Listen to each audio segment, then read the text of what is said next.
Pereira remains confident that his super fight with Jon Jones will still happen, despite the ongoing uncertainty around Jones's UFC contract. In a recent interview, Alex said he doesn't think the promotion is going to let Jones go anytime soon. He sees Jon's public request for release as part of the negotiations rather than a true exit. Pereira also explained why he was comfortable vacating his light heavyweight title recently. He said his new 8-fight UFC contract was so favorable that it gave him the security to pursue heavyweight full-time. He wanted to let go of the 205-pound belt to chase big fights at heavyweight, and the UFC took good care of him in the deal. He left the terms open for them to decide his path, saying it didn't matter as long as he could move up and compete against the biggest names. This comes as Pereira makes his heavyweight debut, with Cyril Gane officially set as his interim title opponent on the White House card, while Tom Aspinall remains sidelined long-term by eye injuries. Do you think it could happen at some point, you versus him, or now that it didn't happen for White House, do you think finished? Like, there's no chance of it happening?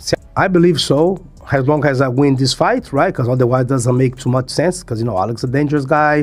Why are you going to put himself on the line? But I believe he winning this fight, it's a big chance. I believe it happens because he has to be released for the UFC. I don't think the UFC is going to release him anytime soon. So if he want to fight, who's going to be against? It's going to be against him.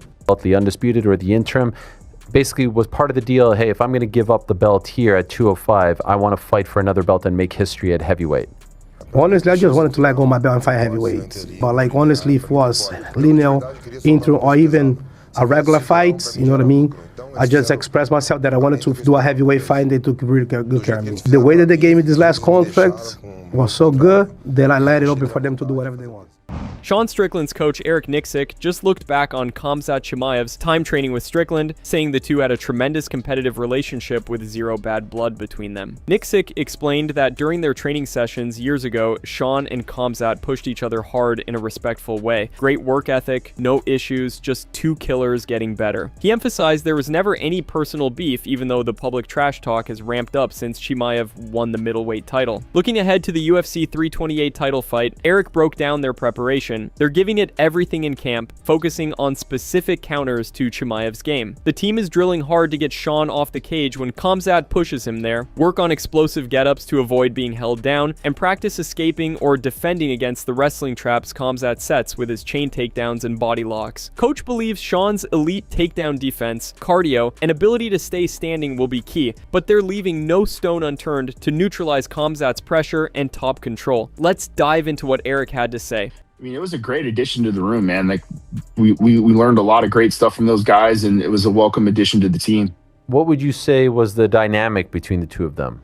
Honestly, I thought they got along really well. I thought they pushed each other really well. I feel like it was more of a competitive environment than anything, you know? So where it kind of took a turn, I honestly couldn't tell you. Yeah, it's really taking a turn. When you were watching them, were you wondering like, oh, this could be something down the line? Like these guys could actually fight each other? Did that ever cross your mind? Not necessarily, because, you know, Khamzat was still fighting at 170. But, you know, for me, it was like, take this opportunity to learn as much as you can from Khamzat and some of his routes and some of the things that he does really well on the ground, and be a student when he's in here and listen and learn and kind of observe the way that he trains. I mean, I thought he was a great addition to the room and the team and made us all better while he's here.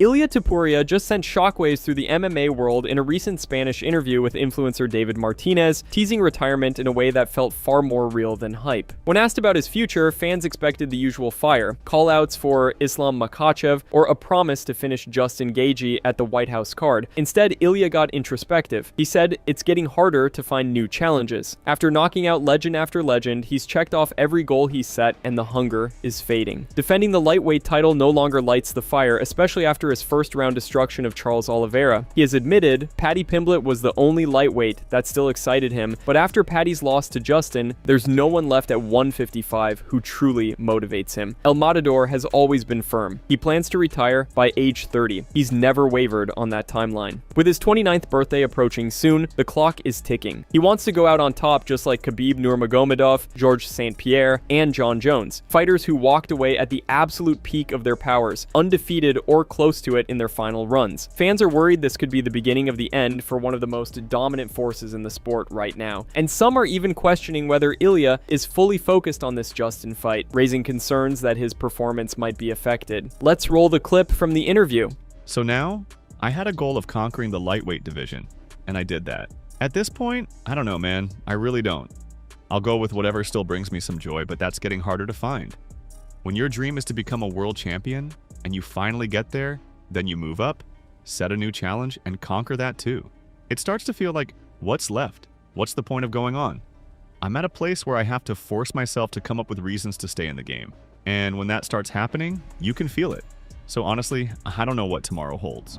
Aljamain Sterling doesn't like that Movsar Evloev and Lerone Murphy risk ending their undefeated streak in their upcoming fight, arguing both should have put their zeros on the line in a title bout instead. In a recent appearance, Aljo explained that with Evloev at 19-0 and Murphy at 17-0, the UFC should have made either of them face Alex Volkanovski for the belt right away. He called it unfair that one of them has to drop a loss in a non-title bout when both have earned a shot at gold through their flawless runs in top rankings. Sterling sees it as a missed opportunity to give the division a true #1 contender while preserving the mystique of an undefeated record on the line for something bigger. Aljamain himself is gearing up for his own big fight next. He takes on rising star Youssef Zalal in April. If he wins, Sterling has made it clear he's gunning for an immediate bantamweight title shot, saying he's one of the most complete fighters at 145 and deserves a crack at the belt after his recent performances. He believes a victory over Zalal would put him right back in the conversation. Let's hear it from him. You already know the bosses call the shots, Hunter, Dana.